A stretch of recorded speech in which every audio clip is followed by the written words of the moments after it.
the flickering light of Asia, or the Assyrian nation and church. Shortly after it became known that the peace conference would be held in Paris, the writer, as the president of the Assyrian National Associations of America, which he had organized, sent a cable through the courtesy of the Department of State to the American consul in Baghdad, requesting of the latter to ascertain the wishes of the Assyrian national leaders with reference to their national claims, to be presented at peace conference in Paris.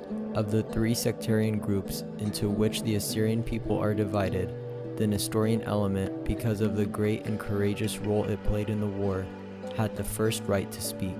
And yet, for the sake of the Assyrian national unity, it was deemed advisable by the writer to ascertain the wishes of the other two Assyrian patriarchs as well. The American consul, through the Department of State, replied that the Jacobite patriarch, being then in the territory still occupied by the Turks, could not be communicated with, that the Roman Catholic patriarch has a desire to go to Paris in person, but the wish of the Nestorian patriarch is all Assyrians united and under the protectorate of Great Britain. This was precisely the policy advocated by the Assyrian American Courier, which was then, as still is, the only national organ of the Assyrian people. Only it was the desire of the Assyrian National Associations of America that, if America decided to enter into the League of Nations, we should ask at peace conference for the mandate of America. With the contents of the cable sent by the American consul at Baghdad in the possessions of the writer, he, together with his colleague, sailed for Paris, where the following claims were presented before the conference of the preliminaries of peace. The Assyrians are better known by their three ecclesiastical designations representing the three main divisions. A. The Nestorians have predominated in the Kurdistan Mountains, inhabiting Barwar, Tiari, Tahuma, Baz, Jilu, Gavur, etc., with Kuchanis as their patriarchal see.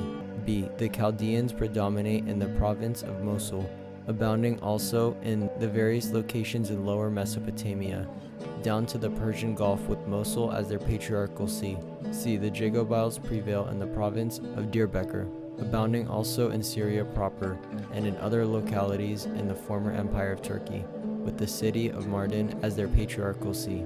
A careful examination of the various statistics compiled by the European experts as to the Assyrian population shows that the resources from which they were compelled to draw were entirely erroneous and misleading. This error, in all probability, is largely due to the fact that a very large number of Assyrians lost their mother tongue and speak Turkish, Arabic, and Armenian, and the Armenian-speaking Assyrians became identified with the Armenian people and were counted as the Armenians.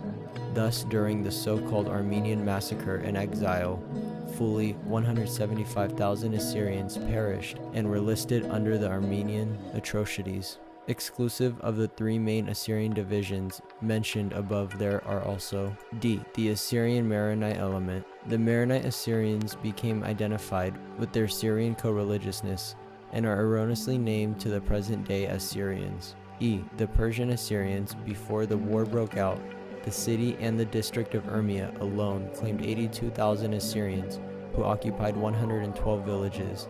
The small district of Salamas claimed 10,000 Assyrians, settled in the various cities and localities on the western boundary of Persia. Immediately adjoining Turkey, there have lived about 150,000 Assyrians.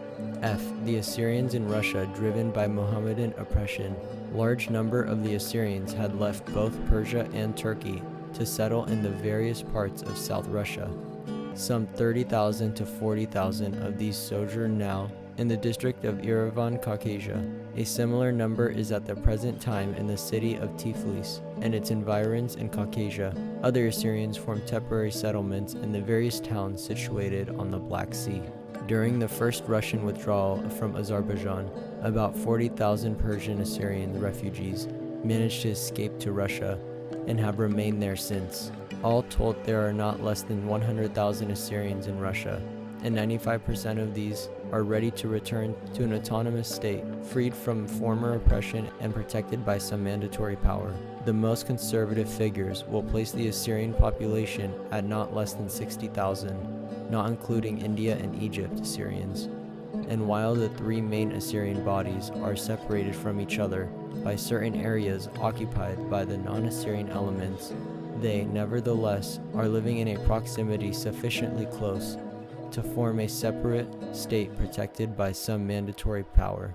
G. The Islamic Assyrians, like unto the ruins which tell the story of a past catastrophe, the Muslimized Assyrians constitute a living history of the persecutions to which the Assyrian people for centuries have been subjected. Within the area still occupied by the Assyrians, or in the immediate vicinity of all such areas, there are Muslims which are distinctly of the Assyrian origin.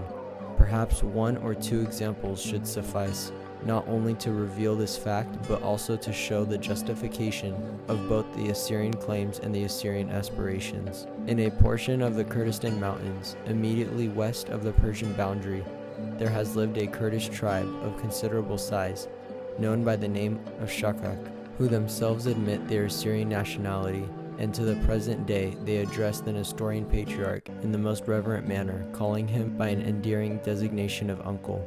In the district of Sapna, immediately above the district of Barvar, in Upper Mesopotamia, there are bodies of Kurds still retaining sufficient characteristics to prove their Assyrian origin. The Yazidis of the Shangar Mountains, numbering now more than 300,000 souls, are of the Assyrian blood, and their departure from the Christian fold is of a comparatively recent date. It is not necessary to make mention of similar bodies in other localities, but the leaders of the Assyrian people have always looked for the day of the opportunity to reclaim their lost nationals back into the Christian faith and also into national fold. And indeed, with these end in view, the Assyrian national associations have been organized not only in the United States and Canada, but also elsewhere. Funds have been collected and national treasuries have been created with sufficient resources to establish national schools, not only for the Assyrian people, but also for those of their brethren in flesh and blood, who are now lost to them in the fold of Islam. And surely historic shows that the Assyrians, when given an opportunity, are capable of the achievement.